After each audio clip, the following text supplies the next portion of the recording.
এই হচ্ছে আমাদের বাস। এটাতে করে আমরা প্রথমবারের মতো শিলিগুড়ি যাব। দেখি আমাদের এক্সপিরিয়েন্স কিরকম হয়। কিছু বিদায় সবসময় কষ্টেরই হয়। হ্যালো এভরিওয়ান, আমি Ritu from Siliguri and welcome to my channel Ritu Rong. প্রায় 20 দিনের একটা লম্বা ছুটি কাটিয়ে এবার ফেরার পালা শিলিগুড়িতে। এখন বাজে বিকেল 5:30, আর আজকে আমাদের ফেরাটাও হবে একটু অন্যভাবে। ট্রেনেও না, ফ্লাইটেও না, আজকে আমরা ফিরবো শিলিগুড়িতে বাসে করে। And now comes the most difficult time, saying good bye to my parents. যতই কষ্ট হোক, সেই তো ছেড়ে যেতেই হবে, এটাই জীবন।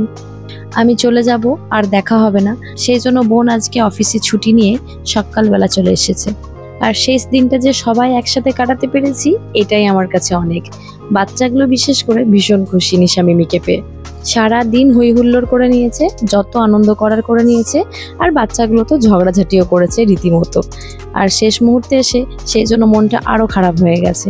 এত ঝগড়া, এত খেলা, আর তো হবে না একসাথে। আর তিতিন তো যেভাবে ইমোশনাল হলো, আমি তো ভাবতেই পারিনি ও এতটা কেঁদে ফেলবে। আসলে বড় হচ্ছে, ইমোশনগুলোও তো বাড়ছে আস্তে আস্তে। ভাইদের প্রতি ভালোবাসা, ভাইদের প্রতি ওর টান, সবই বাড়ছে আস্তে আস্তে। আর শুধু তিতিন কেঁদেছে তা না, আমার আম্মিও এবারে দেখলাম কেঁদে ফেলেছে। তার অবশ্য একটা কারণ আমি বুঝতে পেরেছি। এখন আমরা যখন ফিরে যাচ্ছিলাম, তখন আমাদের সাথে নিশাও ফিরছিল। ওরও তো সারাদিনের একটা ছুটি কেটেই গেল, আবারও ওলা করে যাবে কি উবের করে যাবে। তো একসাথেই বললাম তোকেও ছেড়ে দেবো চল। তো একসাথে দুটো মেয়েকে বিদায় জানানো, আর তিতিনেরও একসাথে দুটো মিমিকে বিদায় জানানো একটু বেশি কষ্টের হয়ে যাচ্ছিল। সচরাচর আমার আব্বুজি কেঁদে ফেলে যেদিন আমি ফিরে যাই, কিন্তু আমার আম্মি খুব শক্ত থাকে, আম্মি কিন্তু কাঁদে না। আর এইবারে কিন্তু ঠিক উল্টোটা হয়েছে। তবে এত কিছুর মাঝখানে একজন আছে খুব মজায়।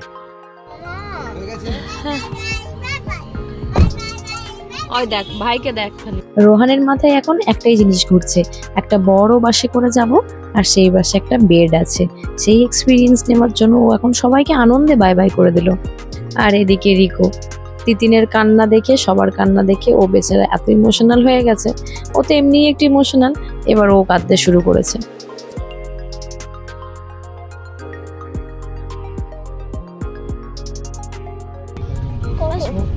আমাদের ছুটি পড়লেই চলে আসো, আমরা সামার ভ্যাকেশন আবার চলে আসো, ঠিক আছে?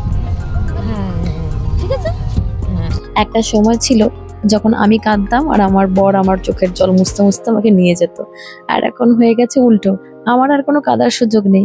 আমি আমার ছেলের কান্না দেখে ওর চোখের জল মোছাতে মোছাতে ওকে ভোলাতে ভোলাতে নিয়ে যাচ্ছি।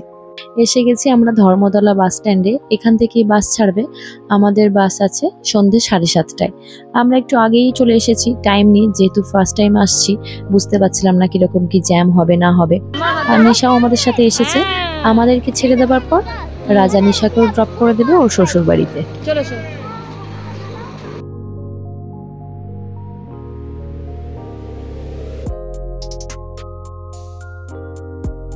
এই হচ্ছে আমাদের বাস। এটাতে করে আমরা প্রথমবারের মতো শিলিগুড়ি যাব। দেখি আমাদের এক্সপিরিয়েন্স কিরকম হয়। তবে আমাদের বরাবরই যেই ভয়ে আমরা টিকিট কাটতে পারি না বাসে, সেটা হচ্ছে টয়লেট। যেহেতু বাচ্চারা আছে, আর এখন এমন স্টেজে আছে বাচ্চারা যে এখন ডাইপারও পরবে না, তো টয়লেট নিয়ে একটা টেনশন থেকেই যায়। কিন্তু আজকে আমরা যে বাসে টিকিট কেটেছি, এটাতে টয়লেট আছে, সেই কারণেই আমাদের এই বাসে টিকিট কাটা।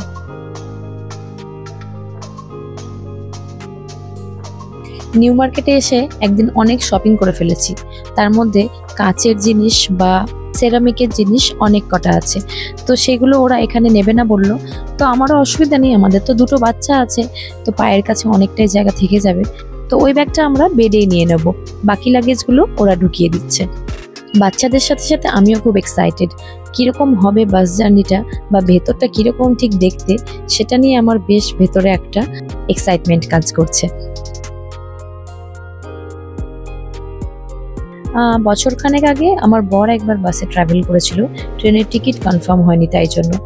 তো ওইবারে ওর এক্সপিরিয়েন্স ভালোই ছিল, যদিও ও স্লিপার নেয়নি, ও এমনি বসেই গেছিল, কিন্তু তাও ও বলল খুব কমফোর্টেবল ছিল বাস জার্নিটা।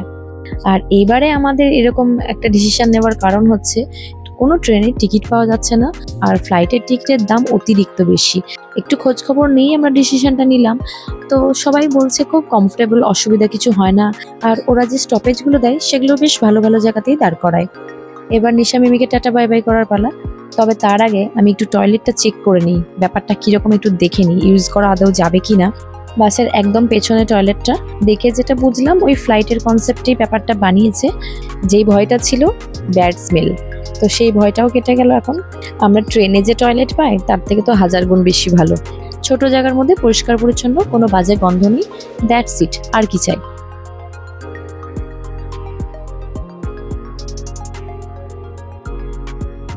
আর বাসটাতেও এক সাইডে পুরো সিঙ্গেল আর এক সাইডে ডাবল, ওপর নিচে করে বেড আছে। এবার নিশা আর রাজাকে ছেড়ে দিই, আমরা তো মোটামুটি এখানে সেট হয়ে গেছি, সবকিছু ওকে। এবার ওদেরকে বাই বাই করে দিই, ওরা এবার বাড়ি ফিরতে হবে, অনেকটা সন্ধে হয়ে গেছে। আর আমরাও দেখি নিচে গিয়ে কিছু টুকটাক কিনে নিই বাচ্চাগুলোর জন্য, আর একটু চা খাবো, সন্ধ্যা হয়ে গেছে, একটু চা খেতে ইচ্ছা করছে। আর এদিকে তো সব ঠিকঠাকই আছে, কোনো টেনশন নেই বাসটা নিয়ে। এবার জার্নিটা বা ঘুমটা কিরকম হবে সেটা তো আলাদা ব্যাপার, সেটা ভেবে এখন থেকে লাভ নেই। এখন আপাতত একটু আরাম করে চা খেয়ে আসি।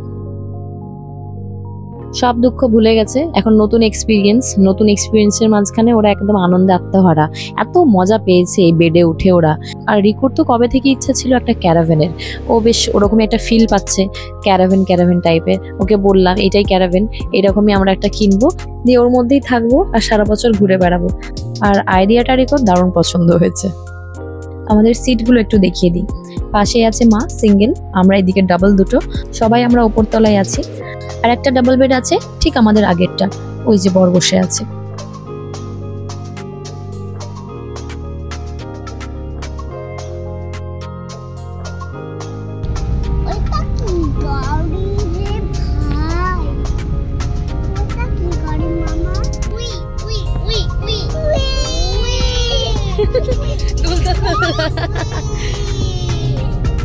দুলতে দুলতে একদম যাচ্ছি আমরা, স্পিড না।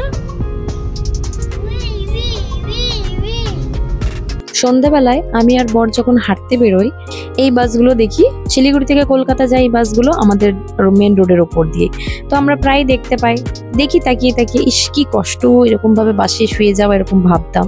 কিন্তু বিশ্বাস করুন এই ফিলিংটা একদমই হচ্ছে না। বাসটা খুবই কমফোর্টেবল, জায়গাও আছে বেশ অনেকটা।